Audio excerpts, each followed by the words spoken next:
Assalamualaikum warahmatullahi wabarakatuh. Nama saya Francisca Sel Gunawan. Saya akan membahas mengenai pemimpin dan fungsi-fungsi kepemimpinan. Kepemimpinan adalah proses mempengaruhi aktivitas sebuah kelompok yang diorganisasi ke arah pencapaian tujuan tertentu. Dalam pengertian lain, kepemimpinan adalah kemampuan dan keterampilan seseorang yang menduduki jabatan sebagai pimpinan satuan kerja untuk mempengaruhi orang lain, terutama bawahannya, yang untuk berpikir dan bertindak sedemikian rupa sehingga melalui perilaku yang positif dan memberikan sumbangan nyata dalam pencapaian tujuan organisasi tersebut.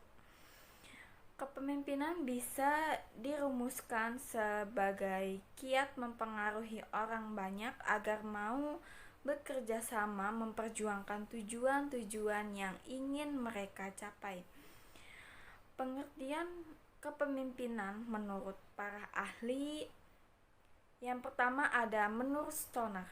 Kepemimpinan adalah sebuah proses dalam mengarahkan atau mempengaruhi kegiatan terkait sebuah organisasi atau kelompok demi mencapai suatu tujuan tertentu. Yang kedua ada menurut Endang P. Siagian, yaitu kepemimpinan dapat diartikan sebagai kemampuan seseorang saat menjabat sebagai pimpinan organisasi tertentu dalam mempengaruhi orang lain, khususnya bawahannya. Ini dilakukan supaya mereka mampu bertindak dan berpikir sesuai dengan arahan tertentu supaya tujuan dapat tercapai dengan mudah. Beberapa implikasi dari berbagai definisi, yaitu yang pertama ada kepemimpinan melibatkan orang lain, yaitu pengikut, sebagai akibat dari kesediaan menerima petunjuk dari seseorang pemimpin. Anggota kelompok harus dapat memahami status pemimpinnya yang memungkinkan proses kepemimpinan berjalan dengan baik. Yang kedua ada kepemimpinan melibatkan kekuasaan, yaitu kemampuan untuk menggunakan pengaruh, artinya kemampuan untuk mengubah sikap dan tingkah laku individu atau kelompok. Yang ketiga ada kepemimpinan melibatkan pengaruh atau yang bisa disebut sebagai influence, yaitu tindakan tingkah laku yang menyebabkan perubahan sikap dan tingkah laku individu dan kelompok. Lalu ada syarat-syarat kepemimpinan. Kepemimpinan akan efektif apabila seseorang pemimpin dilengkapi dengan syarat-syarat tertentu yang tidak dimiliki oleh anggota pada umumnya. Persyaratan tersebut diakui keberadaannya oleh anggota kelompok.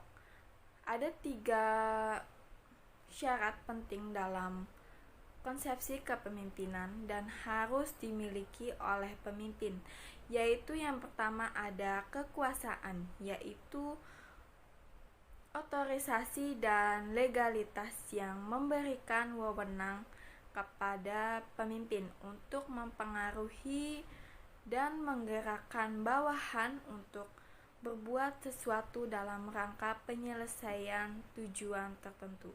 Yang kedua ada kewibawaan, yaitu merupakan keunggulan, kelebihan, keutamaan sehingga pemimpin mampu mengatur orang lain dan patuh padanya.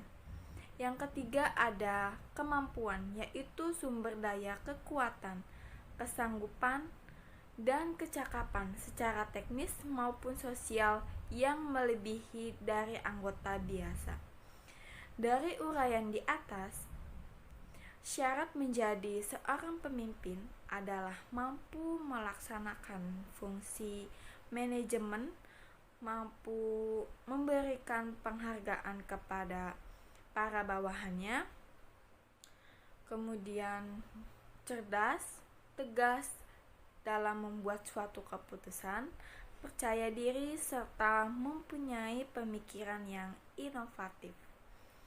Adapun fungsi-fungsi kepemimpinan, yaitu fungsi kepemimpinan adalah mengusahakan agar kelompok yang dipimpinnya dapat mewujudkan tujuan dengan baik melalui kerjasama yang produktif dalam segala situasi.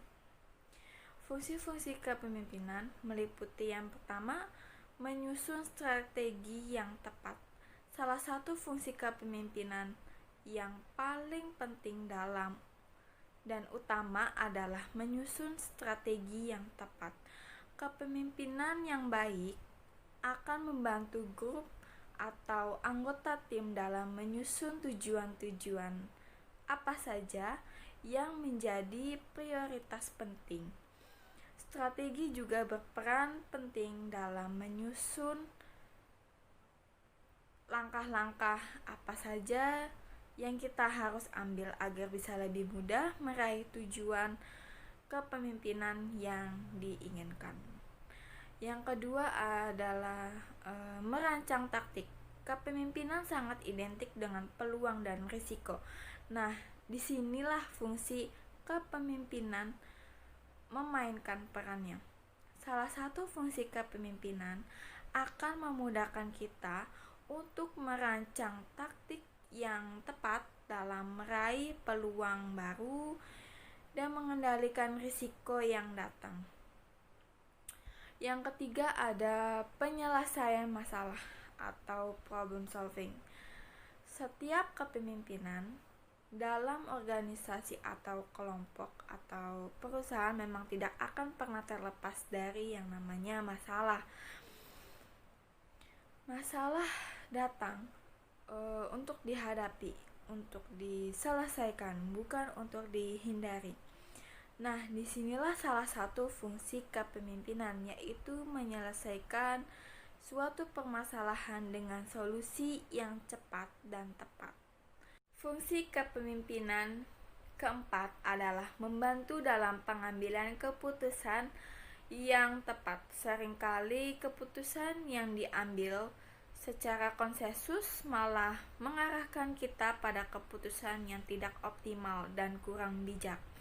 Dalam hal ini, peran kepemimpinan benar-benar harus bekerja dengan sangat baik sehingga kepemimpinan berfungsi untuk bersikap adil antara otoritas dan akuntabilitas keputusan. Jika kita berhasil melakukannya, maka kita akan mendapatkan peluang yang lebih besar untuk meraih keputusan yang bijak, optimal, dan rasional. Yang kelima adalah melakukan pengorganisasian dengan teratur.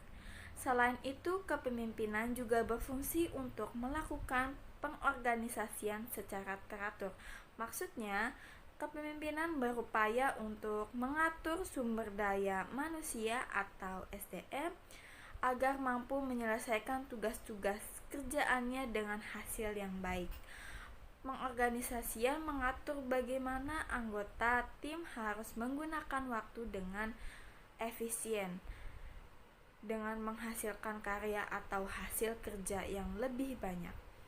Dengan menerapkan pengorganisasian yang baik, maka semua hal akan menjadi sangat teratur. Lalu yang keenam ada manajemen yang baik. Fungsi kepemimpinan keenam ini hampir sama dengan fungsi kepemimpinan sebelumnya, yaitu pengorganisasian yang teratur. Namun, fungsi kepemimpinan yang keenam ini lebih mengarahkan pada manajemen yang baik. Dalam manajemen, prinsip kepemimpinan harus mengarahkan dan mengendalikan para anggota ke arah yang benar. Maksudnya, seorang pemimpin harus tahu kemana arah yang benar untuk para anggotanya agar bisa mengejar tujuannya bersama. Jika seorang pemimpin tidak menjalankan sistem manajemennya dengan baik, maka bisa dikatakan bahwa kepemimpinannya tidak menerapkan fungsinya dengan baik. Yang ketujuh ada manajemen yang baik dengan para pemangku kepentingan atau bisa disebut sebagai stakeholder.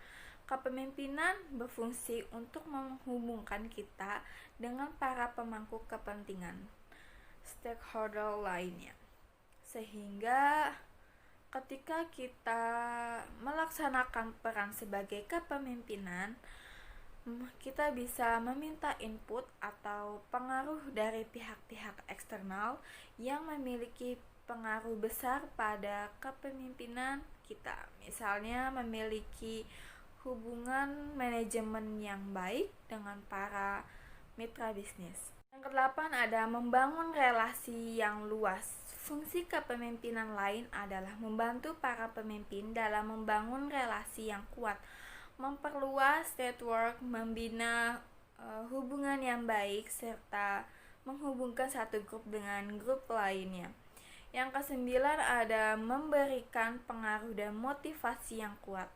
Kepemimpinan berfungsi untuk memberikan pengaruh kepada para anggotanya serta menularkan motivasi yang kuat kepada mereka sehingga anggota tim selalu bersemangat dan berambisi dalam mengejar cita-cita bersama.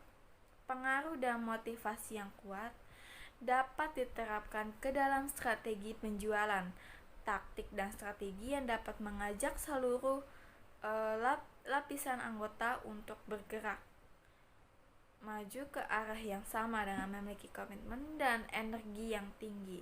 Yang ke-10 ada manajemen waktu yang baik.